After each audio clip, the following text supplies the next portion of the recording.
Kera yang berada di makam Ki Ageng Keniten bertempat di Nganjuk Karangsemi ini dulunya adalah prajurit pengikut Ki Ageng Keniten yang dikutuk menjadi kera yang berjumlah 250 kera, tidak kurang dan tidak lebih.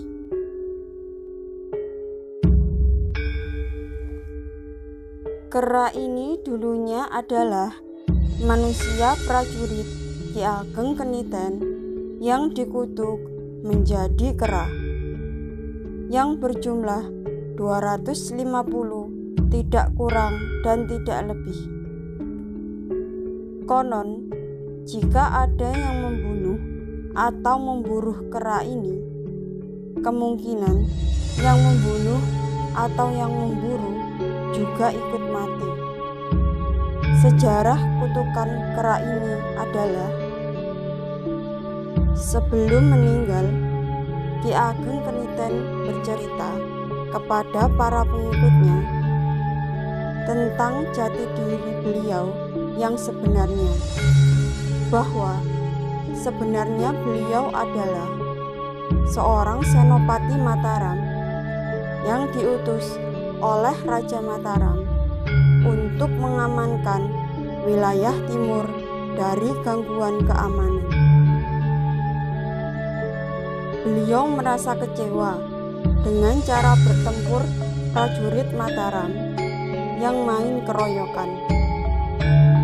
Maka beliau berpesan kepada para pengikutnya bahwa sebagai kesatria dalam bertempur jangan main keroyokan, karena cara itu seperti cara kera. Beliau juga berpesan kepada para pengikutnya, jikalau beliau meninggal, beliau minta supaya dimakamkan di sebelah utara sungai, karena beliau tidak mau dimakamkan di tempat pertempuran keroyokan ini. Maka beliau menghembuskan nafas terakhirnya. Karena hari sudah mulai malam, maka para pengikut Ki Ageng Keniten kebingungan bagaimana cara membawa jenazah Ki Ageng Keniten ke utara sungai.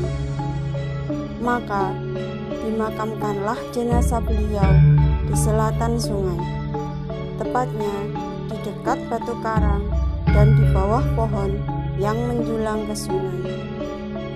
Karena merasa tidak bisa melaksanakan amanah Ki Ageng Keniten, maka para pengikut beliau siap menjaga makam beliau siang dan malam di selatan sungai. Pada saat itu turunlah hujan yang sangat lebat sekali, sehingga kondisi di selatan makam berubah menjadi sungai, dan makam Ki Ageng Keniten berubah menjadi di sebelah utara sungai, di dekat batu karang dan di bawah pohon yang menjorok atau mangklung ke sungai, sehingga makam Ki Ageng Keniten disebut dengan makam Mbah Karang Manglo.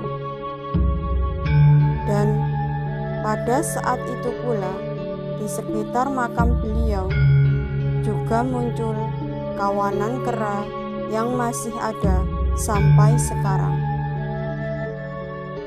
Batu yang ada di sekitar makam yang sering dikerumuni kera itu disebut batu Karang Semedi, karena batu itu sering digunakan untuk alas sholat. Batu tersebut konon tidak mau dipindah-pindah tempatnya. Konon ada seseorang dari selatan sungai yang usil dan berniat tidak baik membawa batu tersebut untuk dijadikan alas wudhu. Orang tersebut terkena musibah. Ada juga yang membawanya untuk alas mandi, tapi orang tersebut juga terkena musibah.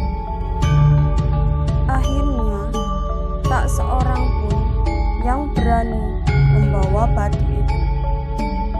Tapi ironisnya, saat ini tidak ada yang tahu keberadaan batu tersebut.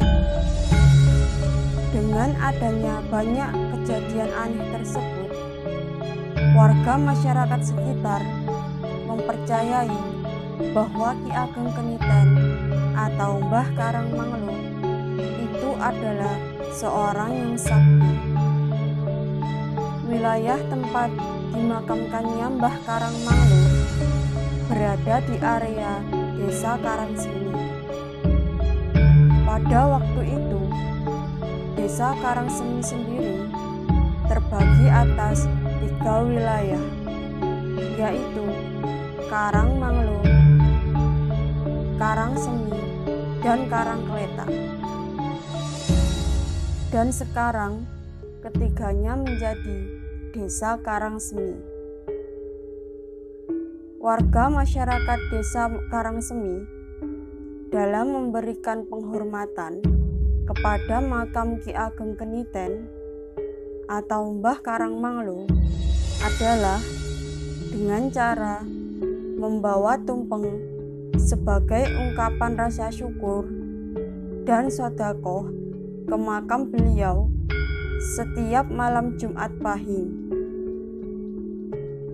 Selain itu, warisan leluhur yang masih dilakukan oleh warga masyarakat Desa Karangsemi adalah ritual agung yang digelar setiap 1 tahun sekali, tepatnya di bulan besar tahun penanggalan Jawa, tepatnya pada malam Jumat Pahing, dan dilanjutkan pada hari Jumat paginya yang lebih dikenal dengan acara Bersih Desa Nyadran.